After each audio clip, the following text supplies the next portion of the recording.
دعا مسلمان میں عقیدہ توحید پختہ کرتی ہے، اور دعا اس دولت کا نام ہے جو صرف مومن کے پاس ہے، کافر کے پاس نہیں۔ نبی پاک علیہ السلام نے فرمایا الدعاء صلاح المومن، دعا مومن کا ہتھیار ہے، کافر کے پاس یہ ہتھیار نہیں ہے۔ مومن جب اپنے مالک کے حضور دعا مانگتا ہے نا، دنیا میں آپ کسی سے زیادہ مانگے تو وہ ناراض ہو جاتا ہے، وہ کہتا ہے بھائی تو نے تو کام بنا لیا ہے، کل بھی دیا تھا، پرسوں بھی دیا تھا، روز روز تجھے کون دے؟ میرے نبی پاک علیہ السلام نے فرمایا جو اپنے رب سے زیادہ مانگتا ہے رب اس سے زیادہ راضی ہوتا ہے، زیادہ راضی ہوتا ہے۔ اب دعا مخصوص اوقات نہیں دعا کے، فرمایا اذا دعان، جب بھی دعا مانگو گے تمہارا رب تمہاری دعا کو، جب بھی دعا تو دعا کرتے رہنا چاہیے، ہر وقت دعا میں بندہ شامل رہے، اللہ کے ذکر میں شامل۔ یہ جو قرآن مجید نے کہا نا یا ایھا الذین آمنوا اذکروا اللہ ذکرا کثیرا، اے ایمان والو اپنے رب کا ذکر کثرت سے کرو، وسبحوہ بکرۃ واصیلا، اور صبح و شام اسی کی پاکی بیان کرو۔ تو اس سے مراد یہ نہیں ہے کہ تسبیح لے کے سارا دن مسجد میں بیٹھے رہو اور کام کوئی نہ کرو، بلکہ اس کا مطلب یہ ہے کہ روٹی شروع کرو تو اللہ کے نام سے، اختتام کرو تو اللہ کے نام، سو جاؤ تو رب کا نام لے کے، سویرے اٹھو تو اللہ کا نام لے کے، جب تمہیں کوئی چیز اچھی لگے تو ماشاءاللہ کہو، جب کوئی مصیبت آئے تو کہو انا للہ و انا الیہ راجعون۔ تو سارا دن اللہ کا ذکر جاری رہے گا۔ نبی پاک صلی اللہ علیہ وسلم نے مسلمان کو ایک دوسرے سے ملنے کا طریقہ بتایا۔ مصیبت آئے تو کیا کہنا ہے؟ صرف فوتگی پہ نہیں کہنا، اس کی وضاحت کر دو۔ کوئی بھی الذین اذا اصابتہم مصیبہ، جب بھی کوئی مصیبت آئے اللہ کے بندے کہتے ہیں ہم اللہ کی طرف سے آئے ہیں اور اللہ کی طرف ہی ہم نے لوٹ جانا۔ تو میرے عزیز ہر وقت اللہ کا ذکر جاری رہے گا، ہر وقت زبان پہ رب کریم کا۔ دیکھیں نا نبی پاک علیہ السلام نے ہمیں ملاقات کا طریقہ بتایا۔ ایک صحابی آئے تو انہوں نے آ کے کہا السلام علیکم، نبی پاک علیہ السلام نے فرمایا رب تعالیٰ نے اسے 10 نیکیاں عطا فرمائی ہیں۔ دوسرے آئے تو انہوں نے کہا السلام علیکم ورحمۃ اللہ، تو محبوب فرمانے لگے، امام بہقی نے اس کو لکھا ہے، محبوب فرمانے لگے رب کریم نے اسے 20 نیکیاں عطا فرمائی۔ ایک اور آئے، عرض کیا السلام علیکم ورحمۃ اللہ وبرکاتہ، محبوب فرمانے لگے اللہ نے اسے 30 نیکیاں عطا فرمائی۔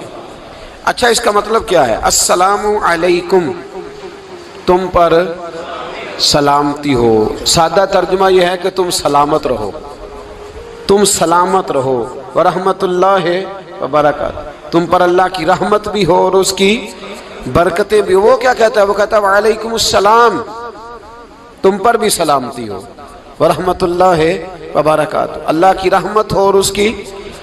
یہ جو مسنون دعائیں ہیں نا جو حضور نے ہمیں دعائیں سکھائی ہر موقع پہ، ان کا کمال دیکھیے۔ اب ایک مسلمان نے آتے کہا السلام علیکم، اس کا مطلب کیا ہے؟ تم پر۔ اب وہ جھگڑا کرے گا اسے مارے گا، اس کا مال چھینے گا؟ اس نے تو آتے ہی کہا ہے تم پر سلامتی ہو۔ تو جو سلامتی کی دعا دینے والے ہیں وہ جیب تھوڑی کاٹیں گے، وہ غبن تھوڑی کریں گے، ڈاکہ تھوڑا ڈالیں گے۔ اسلام نے لفظ ہی وہ سکھایا ہے کہ فرمایا جب تم نے ملنا ہے تو تم نے دعائیں کرنی ہیں ایک دوسرے کے لیے۔ اب ہمارے ہاں نئے نئے لفظ آ گئے، ٹیلی فون اٹھایا تو کہا ہیلو، اس کا کیا ترجمہ ہے؟ کون ہے؟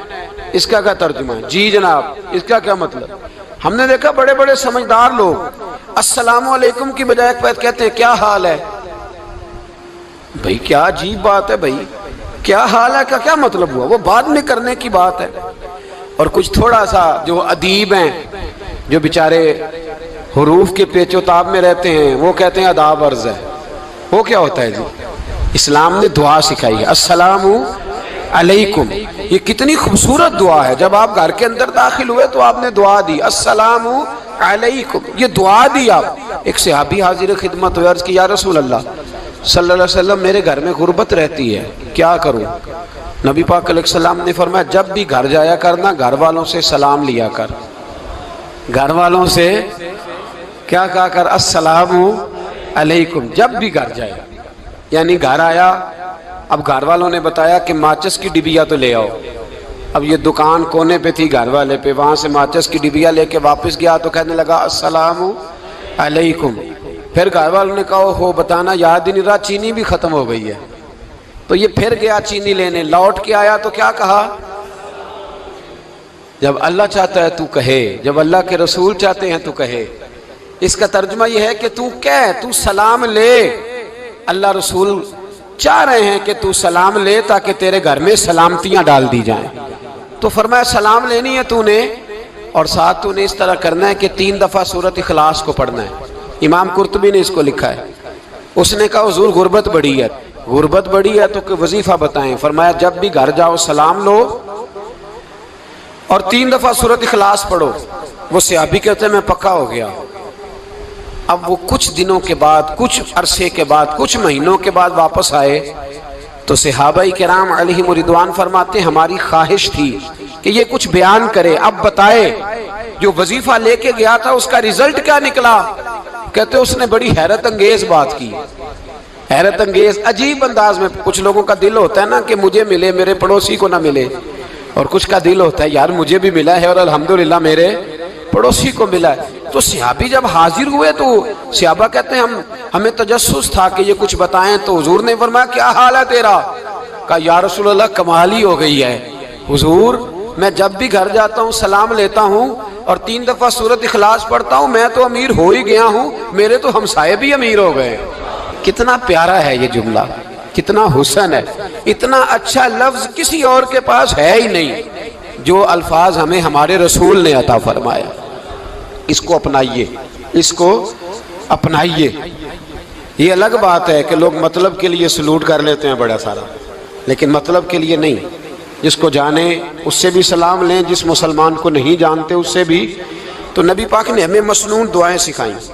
رات کو جب سونے لگیں اللہ کے رسول صلی اللہ علیہ وسلم نے ہمیں دعا سکھائی. حضور نے فرمایا جب سونے لگو تو مسلم شریف میں فرمایا تم نے یہ دعا پڑھنی, اللہم باسمک اموت و احیا.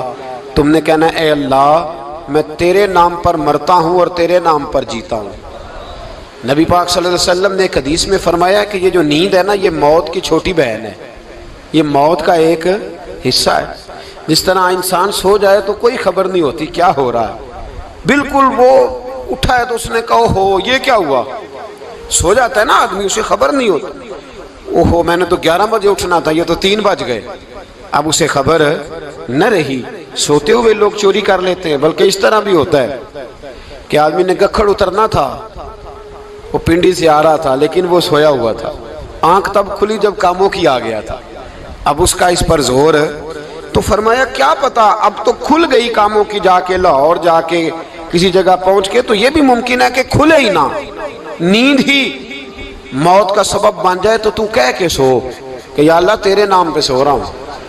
اللہ کس نام پہ سو رہا ہوں یار. اگر ہم ان دعاؤں کا حسن سمجھے, مت اللہم باسمک اموت و احیا, یا اللہ میں تیرے نام پہ سوتا ہوں اور تیرے نام پر اٹھتا ہوں. گویا کہہ رہا یا اللہ میری نیند بھی تیرے فضل سے ہی ہے, اور اگر آنکھ کھل جائے تو وہ بھی تیرے فضل سے ہی ہے.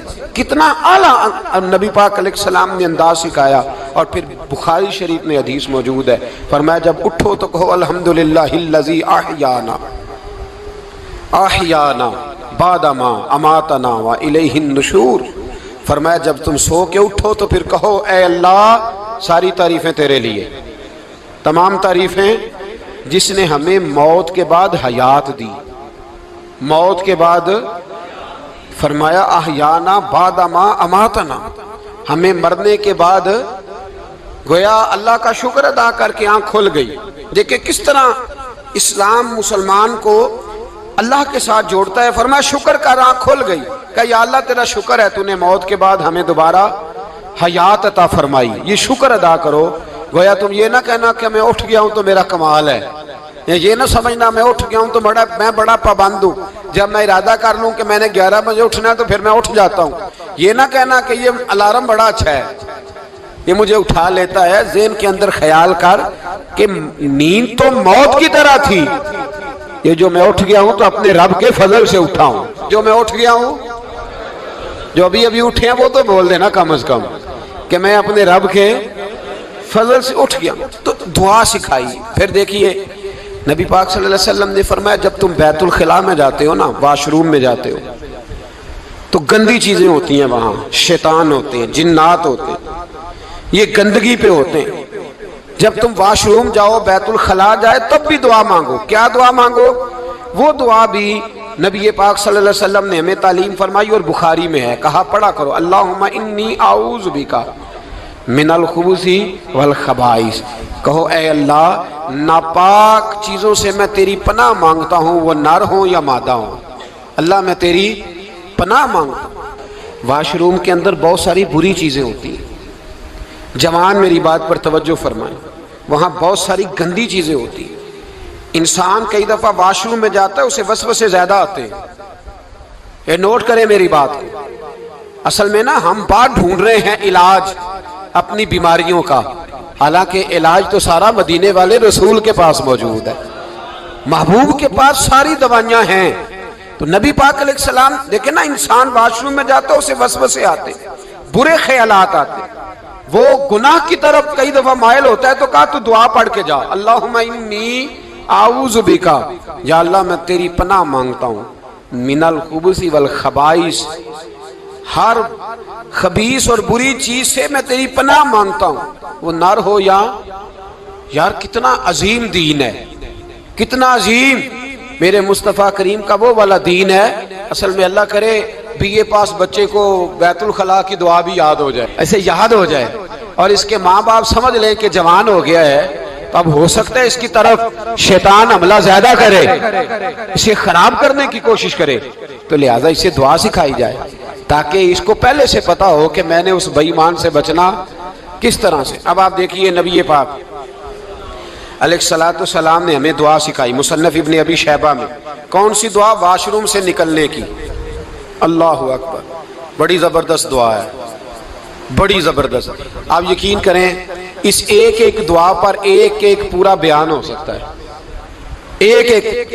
یہ اس لیے نہیں میں کہہ رہا کہ میں کوئی عالم فاضل آدمی ہوں، آپ کہیں گے کہ بتا رہے ہیں میں بڑا پڑھا لکھا ہوں، صرف یہ عرض کر رہا ہوں کہ اس کے فوائد پر، ثمرات پر جو اللہ تبارک و تعالی امت کو دیتا ہے، ان دعاؤں کی جو فضیلت حدیثوں میں آئی، اور پھر جو اس کے فوائد ہے، اگر اس پر بات کروں تو ایک دعا تقاضا کرتی ہے کہ اس پر پورا ایک لیکچر ہونا چاہیے۔ دیکھیے آپ واش روم سے نکلے، دعا کیا ہے؟ دعا کے لفظ کیا؟ الحمدللہ الذی، ایک حدیث میں لفظ ہے غفرانک، غفرانک، اے اللہ میں تجھ سے بخشش چاہتا ہوں۔ اور جو مشہور اور معروف ہے، مصنف ابن ابی شیبہ کی روایت، فرمایا الحمدللہ الذی اذھب عنی العذاب وعافانی، فرمایا اے اللہ تیرا شکر ہے۔ واش روم سے نکلا ہے تو کہہ رہا ہے یا اللہ تیرا شکر ہے، تو نے مجھ سے اذیت دور کی، وعافانی، اور تو نے مجھے عافیت عطا کر دی، اذیت دور کر دی اور عافیت۔ بولیے، واش روم سے نکلا ہے تو کیا کہتا ہے؟ یا اللہ تیرا شکر ہے، تو نے مجھ سے اذیت دور کر دی اور مجھے عافیت۔ ڈاکٹر، حکیم، ہومیوپیتھک ایک چیز پر متفق کم ہوتے ہیں، پتہ ہے نا آپ کو، لیکن اس بات پر سب کا اتفاق ہے کہ اگر کسی کو قبض ہو جائے نا تو شاید 70 یا 72 بیماریاں لگ جاتی ہیں اس کو۔ اور جب آدمی کو قبض ہوتی ہے نا، پیٹ کے اندر فضلہ جم جاتا ہے، خارج نہیں ہوتا، اس کو اعصاب کی بیماری ہوتی ہے، اس کے ذہن پر اثر ہوتا ہے اس چیز کا۔ آپ یہ مت سمجھیں کہ کھانا کھانا ہی ایک کمال ہے، اللہ نے یہ بھی نعمت بنائی ہے کہ کھانا جب خارج ہوتا ہے تو وہ بھی اللہ کا بہت بڑا احسان ہے۔ تو فرمایا تو سمجھا ہی نہیں، اگر تجھے قبض ہو جاتی، تیرے پیٹ کے اندر وہ چیز جم جاتی، تیرے لیے کتنی تکلیف کا باعث تھی۔ ان لوگوں سے پوچھئے جو اس کے بیمار ہیں، اس کے مریض ہیں، وہ کتنی تکلیف میں رہتے ہیں، سر میں درد ہوتا ہے، سر چکراتے ہیں۔ ایک بہت بڑا روڈ ایکسیڈنٹ ہوا تو ڈرائیور سے لوگوں نے پوچھا کہ مسئلہ کیا ہے، تو کہنے لگا میں قبض کا مریض ہوں، تو میں کھانا کھا لیتا ہوں تو میرے ذہن پر وہ اس قدر زیادہ گیس کا غلبہ ہوتا ہے کہ میں سخت تکلیف میں ہوں۔ نبی پاک علیہ الصلوۃ والسلام نے ہمیں سمجھایا اور بتایا کہ سمجھ لو یارو، کھانا کھانے کی نعمت تو اللہ نے تمہیں عطا فرمائی ہے، لیکن کھانا کھانے کے بعد اس کا اخراج بھی اللہ کی بہت بڑی نعمت ہے، تو اللہ کا شکر ادا کرو۔ پھر جب آپ گھر سے نکلیں گے تو بھی اس کی دعا ارشاد فرمائی، بسم اللہ توکلت علی اللہ، اللہ کے نام سے گھر سے نکلتا ہوں اور میں نے بھروسہ بھی اللہ کے نام پہ کیا۔ جب گھر سے نکلیں تو کس کے نام پہ بھروسہ کریں؟ بولیے۔ حضرت رابعہ بصریہ رحمت اللہ علیہا آپ تشریف لے گئیں حج کرنے، جس دن واپس آئیں اپنا اونٹ کہہ گئی جاتی دفعہ، کہنے لگی اللہ میں تیرے حوالے کر کے جا رہی ہوں، اور بسم اللہ توکلت علی اللہ، بھروسہ بھی تیری ذات پہ ہے۔ جس دن واپس آئی نا اسی دن کسی نے بتایا کہ اماں آج ہی تیرا اونٹ مر گیا ہے، تو اونٹ کے سرانے کھڑی ہو کے کہنے لگی مولا میں تو تیرے نام پہ تیرے پہ بھروسہ کر کے گئی تھی، تیرے حوالے، میں تو تیرے گھر گئی تھی۔ تو لوگ کہتے ہیں اماں کے منہ سے لفظ نکلے تو اونٹ زندہ ہو کے کھڑا ہو گیا، کھڑا ہو گیا اونٹ۔ تو اماں کہنے لگی نہیں تمہیں ہی غلطی لگی ہے، مرا ہی نہیں تھا، پہلے سے ہی موجود تھا، گویا اپنی کرامت بھی نہیں ظاہر ہونے دی۔ تو بھائی گھر سے نکلیں تو کس لفظ پر کہ یا اللہ میں تیرے بھروسے پہ نکل رہا ہوں میں، اس کے دو فائدے ہوں گے، ایک تو آپ اللہ کی امان میں جا رہے ہیں، اللہ کی امان میں آ رہے ہیں، اور دوسرا جس گھر کو آپ چھوڑ کے جا رہے ہیں اسے بھی اللہ کی امان میں دے کے جا رہے ہیں۔ تو کتنا لذت والی دعا ہے جو نبی کریم علیہ السلام نے ہمیں سکھائی۔ اب ذرا حدیث سنیں خوش ہو کے، دیکھیں حضور نے دعا سکھائی، فرمایا جب دیکھ لو نا کسی کو ہنستا ہوا، کیا کرتا ہوا؟ ماشاءاللہ آپ تو ہنسنے لگے۔ جب کسی کو ہنستا ہوا دیکھو تو کہا کرو اضحک اللہ سنک، یہ دعا یہ بخاری ہے، فرمایا دعا مانگا کرو جب کسی مومن کو ہنستے ہوئے دیکھو تو دعا مانگو اضحک اللہ سنک، اللہ تجھے ہنستا ہی رکھے، اللہ تجھے، بولیے،